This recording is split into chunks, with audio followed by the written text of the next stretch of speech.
How to use Send It app on Snapchat. Hey everybody, welcome back to our channel. In today's video, we're going to learn how we can use the Send It app on Snapchat. So make sure to watch the video till the very end.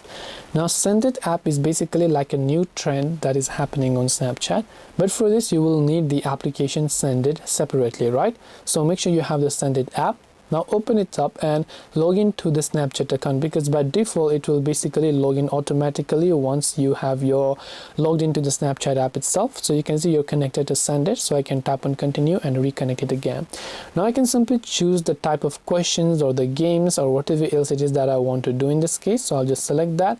I can use the Ask Me Anything, or I can use all of the other AR games that could be available over here, depending upon what is it that you want to send. Now tap on the play option. Now it will send this on the snap over here, which you'll be able to basically send it to other people.